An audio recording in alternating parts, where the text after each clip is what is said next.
Hello everybody, this is Skivlingen with a Hearthstone deck guide, a Paladin deck guide. This is my Paladin deck, I will show first. It's got me to 3 stars masters. I used to be 1 stars masters before I started to use this deck. I'm not too sure about the win rate because Hearthstone doesn't show you them, but I'm pretty sure it's around 17 to 80% win rate because with this deck because it suits me very well. So the inspiration from this deck comes like 70% of this deck I got inspired by Shav's his name.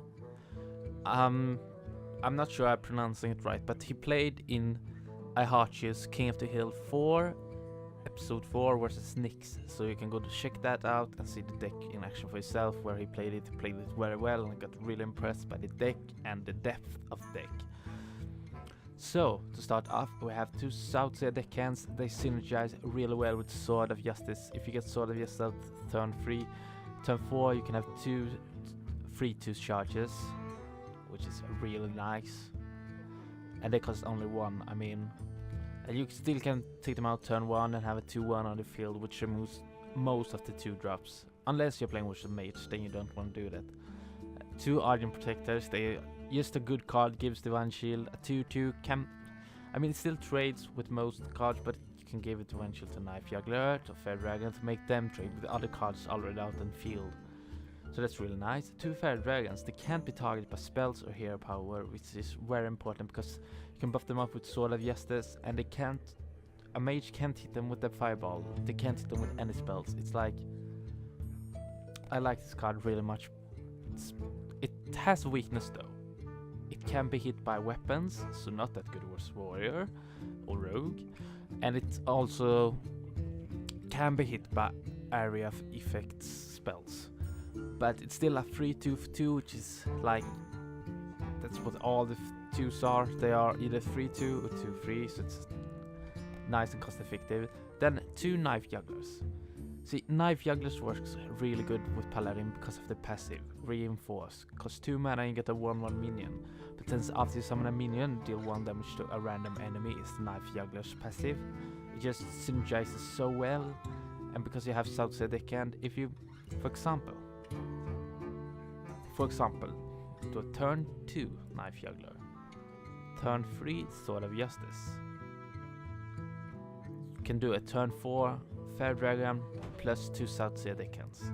That's one of the optimal plays. Or for example, I even better plays. Do a turn 2 Sword of Justice coin into that, play out a Knife Juggler, buff it up, play out a Southsea deckhand. Then you can remove whatever they have on the field with Southsea deckhand and still have your Knife Juggler left on the field, which is a really good play. The Kobold Geomancer is in there for the spell damage, purely because of that, to buff up the spells, Hammer of Wrath, Dimension Wrath, and Consecration. If you have a Blood Mage Talons, you want that instead. Talnos. I don't, yeah, there it is. I wasn't crossing mode. Alright. If you have this card instead, you should use that. Because the only reason I have the Kobold in is for the spell damage. And Thalnos is just better. It has less attack, less defense, but it has +1 spell damage and draw a card, Death Rattle. Just a better card in this circumstance. 1 Sword of Justice. Some people might argue that you want 2, but 1 is like more than enough. It's there to buff your creatures or remove 1 cost creature, so if something is left with 1 HP. Alder Peacekeeper. Now, I really like this card because it's basically a silence for something. No, I put it wrong. If someone buffs something, the attack of something, it's basically a silence. It turns it to 1 attack. So it's a good card. It works great against huge drops that deal a lot of damage. It works great early game with small drops to trade with them cost effectively, and it's the 3 attack and 3 health for 3 costs. It's just great card, works good for control. Harvest Golem, 1 of them. Someone might argue 2 Harvest Golem. Sorry, I'm stuttering a bit since it's such a cost effective unit, but there's so much you want. For example, I had to make choices, sacrifices for what I want on the deck to make it the deck I would like. So 1 Harvest Golem. It's just a good turn 3 drop if you get it. 2 Shatter the Sun Cleric. See, this is semi-buff centric deck. So you have the Sword just buff them up and Shatter the Sun Cleric, since you already have so many low drops. As you can see here, the odds are often that you can buff them off with Shatter the Sun Cleric, and otherwise it's just a great card. 3/3 for free, and also gives +1/+1, so it's basically a 4/4 for free. 2 True Souls Champion. You kinda need the 2 True Souls Champion because it's a great weapon and great removal. Removes like any 3 cost, nearly all 4 costs. Just a great weapon. Blessing of Kings. Now this is a personal bit of touch. I like Blessing of Kings. It's like if you reinforce for 1, you can buff it up to 5/5 to remove anything, which can come as a bit unexpected. You can use it with your Argent Command at turn 10 play to buff it up to an 8/7. I just like it in the specializations. I have a bit of low drops to buff them up. Consecration, you need that especially in ranked. I don't know, in League of Legends you call it solo queue. I'm not sure what to call it here, but you kinda need it because there's so many Murloc decks, so many Rushdown decks. Rushdown decks is really popular at the moment, at least in EU at my level, at 3 stars Masters. And this is the reason I have Cobalt Gem on some, because they can buff it up to 3. So many 2 and 3 drops who has like 3 HP or 2 HP. But for example, if they get board control, you can do a turn 6 Cobalt Gem monster and Consecration, and you generally will get the board control. Now 2 Hammer of Wrath, you need some card draw. This deck lacks card draw, it's like the one weakness. And it's removal, and you can buff it up to 4 with Cobalt Gem monster as well. So it's basically removal plus card draw. 1 Avenging Wrath. Some might argue 1, 2, but that might be a little bit spell heavy. So I have 1 for removal or finisher, depending on what you want to do with it. 2 Argent Commander, basically the most broken card in the game. You might want it in every deck you play. It just works great in every deck. It's an amazing card. It's basically like an 8/3 or 8/6, depending how you see on it. It will draw removal cards if they don't have board control. It will trade well with like any unit, and you can as well buff it up with Blessing of Kings, as mentioned before. Guardian Kings ×2. Now this is an important card in this deck, in my opinion. Excuse me. Because in the current meta there are so many Rushdown decks. Mage is really popular. Pyroblast, turn 8, turn 9. Boom, you're dead. But with 2 Guardian Kings, that's 12 extra health. It makes you survive. No one expects it like, oh, what runs healing in the decks? Oh, what is this craziness? Really great card. 5/6, not the best value for 7 cost, but 6 healing gives a little extra oomph, and it also can draw removal. Tear Forging. Now, in some cases you might say you want a Ragnaros instead. I prefer Tear Forging because I want some kind of taunt late game in case a warrior has a, for example, Rushdown deck with weapons. I want a Tear Forging for taunt. It also draws removal, polymorphs, and the shaman thing, Hex, and silences. So you can bait it out generally with Tear Forging and 1 Argent Commander and get out your Ysera and just let it give you a lot of free cards. So basically Ysera is this deck's late game. It just generally gives you free cards, which is awesome. Just awesome. So this deck, I haven't really found any big weaknesses. You might argue that it's weak against Priest, for example, because they can mind control your Tear Forging and Ysera. But I won't play it out if they haven't used mind control, because that's the beauty with constructed. You know how many spells they have. They can't have more than 2, so it becomes sort of a mind game. Do they have it? Do they have not? What do I have? It's real nice. So this is basically basics how the deck looks, and I will now demonstrate it in a game. Alright, so here we are in the game with a priest. So I got a pretty terrible draw. I'm gonna mulligan True Soul Champion, and Blessing of Kings. Keep the Peacekeeper. Alright, that's a pretty horrible draw. But I have good mid game this draw, but my early game is pretty balked. Let's see what to draw. That's not good at all. Well met. Greetings. Alright. So he played a Nordshire Cleric. It's his turn 2. He doesn't have the coin. So we'll probably... Yeah, probably. So it's gonna buff that up to a 1-5. Which is a bit annoying because there's gonna be free card draw for a while. So I'm gonna summon and recruit, which is he's just gonna trade and heal this dude and draw a card. But I'm fine with him. I'm confident in my deck, and I don't mind him drawing extra cards early because Priest is good late game, not early game. Alright, so I have a couple of different choices. I can coin into Blessing of Kings, which doesn't work at all at the moment. I can coin into Hammer of Wrath and deal 3 damage to him. I can use my Elder Peacekeeper, Sun Cleric, but I'm gonna put out my Harvest Golem.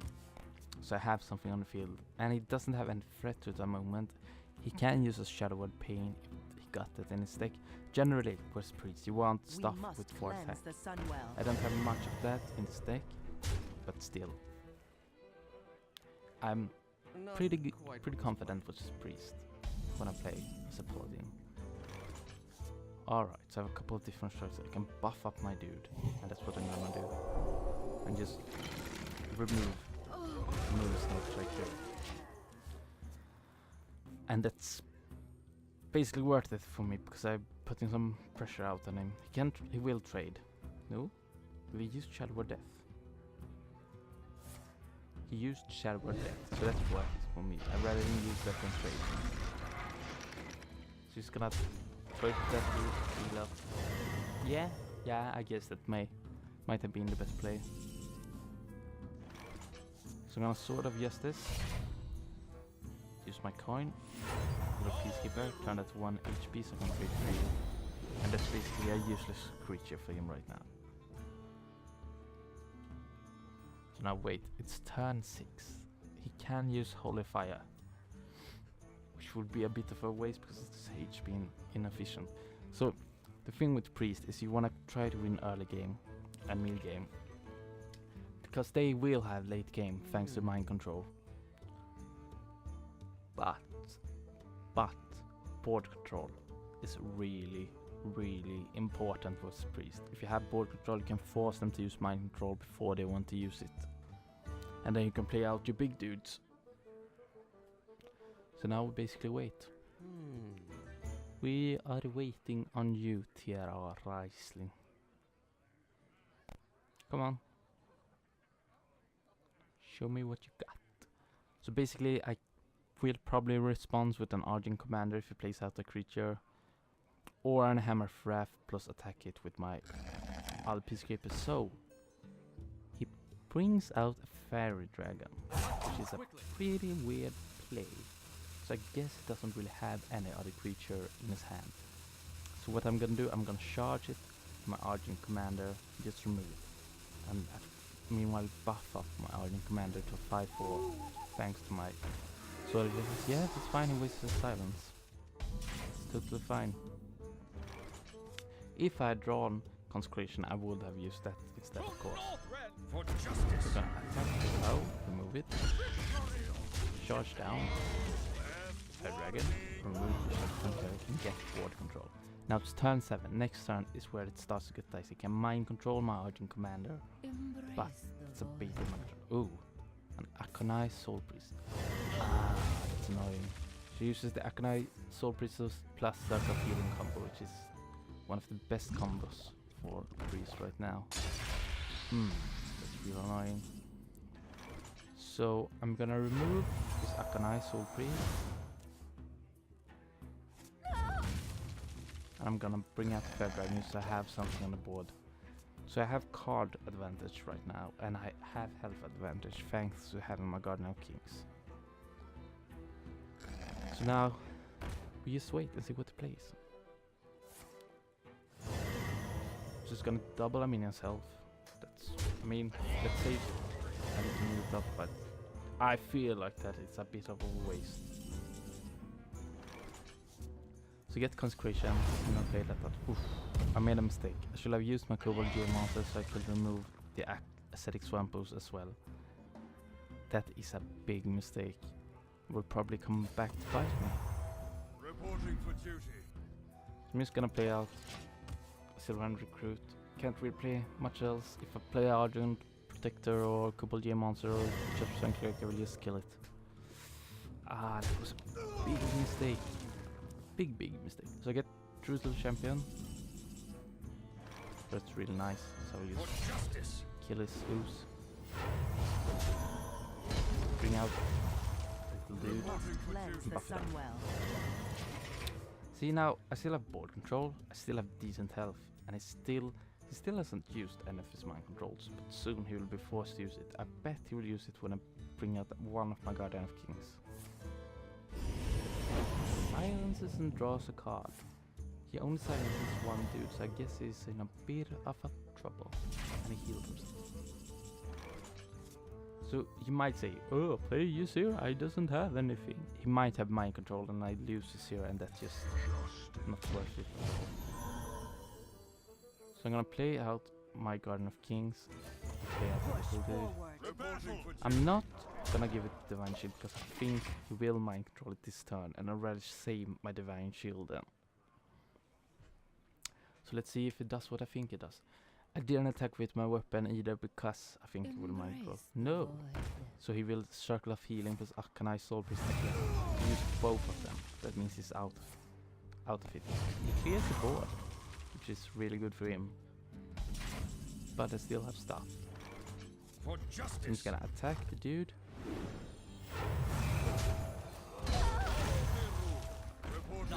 And summon some of my own.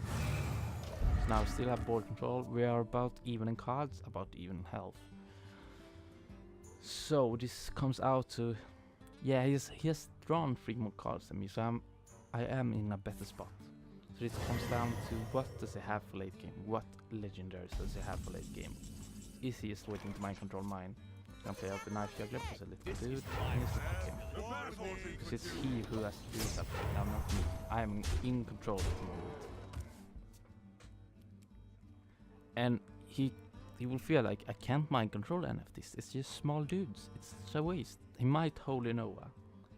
I'm a bit surprised he hasn't done that yet. He might not have any Holy Nova since he has 2 Circle of Healings. So places the Light Spawn. Ah, that's a good play. Brings up to 10-10. I don't have any silence this day, which is its weakness. But I can still remove it. No problem. I will have to trade a bit. But it's totally worth it. Because I will get board control again. And you see, I didn't even have to try to trade that much. Now, at the moment I am weak to a Holy Nova. But I still have Guardian of Kings and Azera. And all the Peacekeeper will survive. So let's see. I'm basically saying right now, you don't have any Holy Nova since he used to have a Circle of Healing. So yeah, he's in a really bad spot, and I'm in a really good spot. So I have Tyrion Fording. I won't bring it out because I think he has mind control. We'll just mind control. Basically, if he doesn't remove my board, he's dead next turn. You see, I still have these great late game choices. But you gotta wait till the dude has used his removal, the other enemy. Yeah, so he conceded, and that's what I want. So yeah, pretty easy, a bit of a dice start, but it came out well at the end. And yeah, if you enjoyed this guide, tell me. If you have any constructive criticism, that will be good. I know my grammar isn't the best and I stutter a bit because I haven't spoken English in a while. For reals, it will get better over time. So yeah, thanks for watching, and bye bye.